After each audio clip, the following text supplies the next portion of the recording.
হে মনের সুখে চালাই গাড়ি গুনগুনাইয়া গাইছি গানি, হঠাৎ কইরা পুলিশ আইসা বলছে চাচা দাঁড়াই যান, অবৈধ গাড়ি নিয়া হাই রোডে আইসো কেন?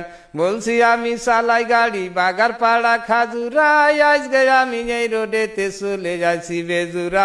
বলছি আমি নতুন আইছি এই রোডেতে চালাই না, আতাউর পুলিশই বলে চাচাই জানো পালাই না।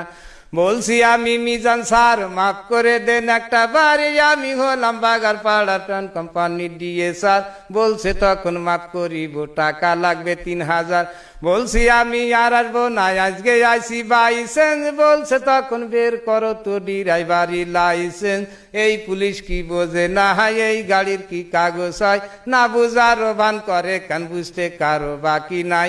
গাড়ির নামে মামলা দিবে আমারে দেখাইছে ভয়, দিশে বিশে না পাইয়া ডিলারকে করেছি ফোন। ডিলার সাহেব ফোন করিয়া পাঠাই দিল আর একজন নেতা গো, তার কোনো কথা তারা নাকি মানবে না। স্বরাষ্ট্রমন্ত্রী আসিলেও গাড়ি নাকি ছাড়বে না। আরে আতাউরে ঝাড়ি বেশি চুপচাপ আছে মিজান স্যার, ভাব দেখিয়া মনে হয় রাষ্ট্রপতির সমান পাওয়ার। বলছে গাড়ি থানায় নেব দেব গাড়ি পুড়ায়ে, দেখিব কোন নেতায় আছে গাড়ি নিবে ছাড়ায়ে। আমি ভাবলাম কাজ হবে না কথা বেশি বাড়ায়ে। বলছি আমি বাড়ি যাব, বাড়ি যাওয়ার কি রাস্তায়, উপায় একটা বের করে দেন, করে দেব ব্যবস্থা।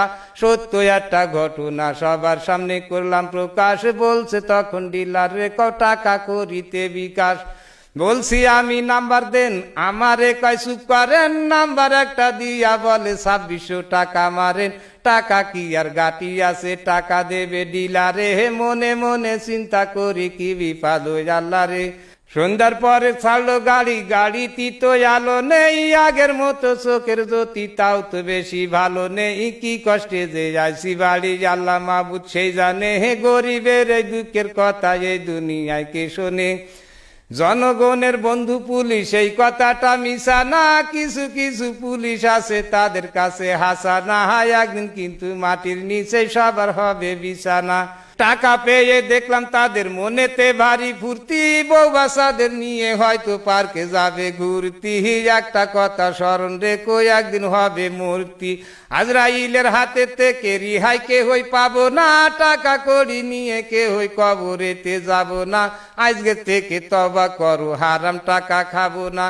কিয়ামতের মাঠে আল্লাহ যেদিন করিবে বিচার, সেই দিন আমি দেখাই দেব ওই যে আল্লাহ মিজান স্যার।